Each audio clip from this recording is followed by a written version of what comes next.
Welcome back to our youth series. This is episode 5, where we'll be discussing the benefits of physical activity for young people. Just to recap, in episode 1, we covered healthy eating on a budget. We then moved into episode 2 and 3, where we discussed mental well-being, with specific focus on how we address depression and anxiety. And the last episode, which was episode 4, was on financial well-being. Today, we're very excited to be joined by Mari Leach, our head biokineticist from Vitality, who will be discussing and unpacking some tips on how to remain physically active in challenging times, because we believe university is a challenging time. Welcome, Mari Leach. Thank you. Thanks for having me. It's such an exciting topic. I think, when we think about students moving from a high school life where there's structure in terms of their sporting activities, sometimes not much choice, it's almost like structured for them. They are given choices to participate in as many sporting activity as they should. Now they're moving into a university space where they have to make those decisions themselves. What is the importance of staying physically active if you are a young person who's at university? Yeah, so I think there are so many elements to physical activity and exercise, not just for your physical health and how it improves it, but also your mental health.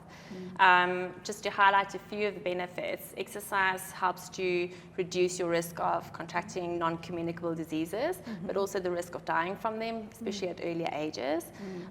It also helps to improve your bone and your muscular health, so like with posture, and like bone density, which they might only worry about a little bit later in their lives. But it also sleep. Physical activity has a great impact on the quality of sleep that you get, which is really important for students.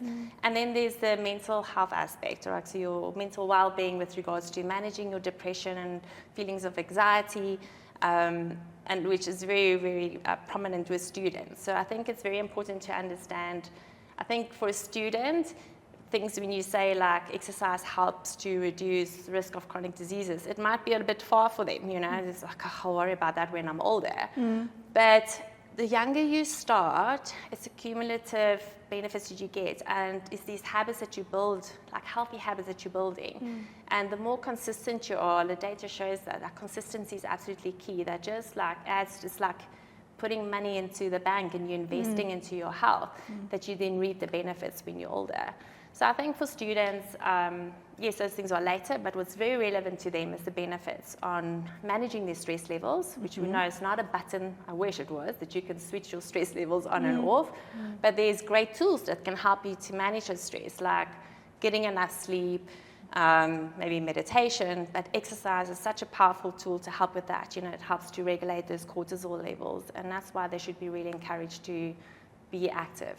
Wow, so we spoke about the benefits to mental well-being, we spoke about the benefits to good sleep, but it's also good for your immune system because you don't want to be sick. Absolutely. So we know that physical activity also boosts your immune system, and you say you sleep better when you've exercised, and you're just feeling generally well.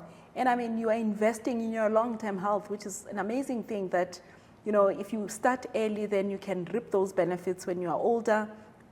And I think it's a good way to keep, a good body mass index. So, for weight control, I think there's good evidence to show that physical activity helps with that.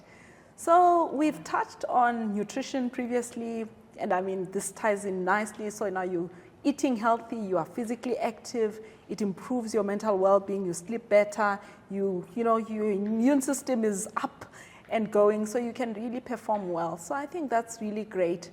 But I think a lot of students may be wondering, so I don't necessarily want to be doing sports, but I want to be physically active. Do you have some tips around how you stay physically active without necessarily participating in the conventional, sporting activities? Yeah, so I think there's this perception that, if you exercise, it either needs to be something like running or going to the gym. But it's very important that you find an activity that you enjoy, whether that is joining the hockey club or doing a dance class, signing up for paddle. I think that's a key factor that's going to help you to be consistent and to do it continuously. If you think about a student, they have a very busy schedule between going to classes and the workload that they have, but a very busy social schedule. And often exercises can drop down that priority list. But if you combine the two, like for instance, joining a hockey club, and then you can be social, or getting your mates to all sign up and you go for a park run on a Saturday and then meet up for, or having a coffee or breakfast afterwards, it can become like a weekly routine. And I think that's the important thing is for somebody that starts to don't have a history of being active, maybe at school they didn't enjoy the conventional sports that was provided at school, just start by tracking your steps every day. You know, we've seen through a study that Vitality's done with the London School of Economics that people that were previously inactive and they started to increase their steps on more days. So they do consistently 5,000 steps 3 times a week for a period of 2 years. That added 3 years to their life. And if you can start to just have that habit of doing it consistently for like 4 to 6 weeks, then you can add on and so like add another day of activity or you increase the intensity. But I think a big mistake people often make when they say, okay, I'm going to change my life now, I'm going to be healthier, and then they go to gym or they start exercising 6-7 days a week, and it's just too much, it's not sustainable. So my tips would be to somebody who wants to be more active and fitted within their busy student schedule and life is to firstly find something that you enjoy. Surround yourself with people that has similar interests as well, so your friends and things like that. You can maybe agree to sign up for your first 5K walk or run that you can work towards. But yeah, that's people that can encourage you and you can keep each other accountable. And then really like give yourself an opportunity to experience the benefits of exercise with regards to sleep, managing stress, and actually just feeling healthy. It helps with cognitive thinking as well. So yeah, that would be my tips to just help them start. But it can be as simple as just tracking your steps and doing a little bit more. That's amazing. It can be fun and it does not have to cost you anything. Exactly. Because you can do it in the comfort of your own room or your whatever the building. You can bring in friends, and you can do some very basic physical activity classes or whatever you choose to do. But you can really have fun and enjoy it, and you reap the benefits in the process. That's very interesting. But I mean, these habits have to start earlier. You can't expect students now to start these habits while they still can, but I think it's always easier to instill some of these behaviors earlier on. I know you are really modeling this in your own family life. Do you want to share a bit about what you do with your kids to prepare them for the day that they have to leave your house and have to make these decisions on their own? Yeah, so, my kids, shame, they don't have a chance to sit and have too much screen time. So I'll be like, come, we're going for a park run. And they're like, Mom, we don't feel like it. And then we go and we try and make it fun with them. So that's always what it's about. Whatever sport they're doing or activity that we sign up for, it needs to, you need to create a love for movement, right? And then I think that's really important. And I always try and bring the message across to them as well, like, why are you doing this? Like, we're exercising because you want to be healthy, you're looking after your body. For me as a mom, it's important to be active because I need to show self-care, that I also want to look after myself. I want to grow old with them so that I can do things with them. Like my older daughter is now starting to run a bit faster so we can actually enjoy a nice pace 5K, and I want to keep up with it, so that's why I'm exercising, to keep up with them. But I really want for them to understand that you're actually nurturing your body and you need to look after it because it needs to last you for a whole lot of years. And if you make it around that and you bring that message across, hopefully they will develop a love for movement, not just sports. They don't need to be a competitive athlete or perform in sports to actually enjoy exercise. And that's, again, exposing them to a variety of activities as well, not putting too much pressure on them in the school environment to perform within sports. I know there's a lot of parents who like to live their dreams through their kids, but you need to cultivate like a love for movement and activity, and I think there's so many different forms of that. It could be just like minimizing the amount of screen time and like, let's go for a walk outside after lunch or a dinner, and signing up for a hike on the weekend instead of just sitting at home, and they're sitting on their screens. So I think that's where it starts, and then they will be more likely to continue that pathway. But also know of people who didn't participate in school sports necessarily when they were younger, and then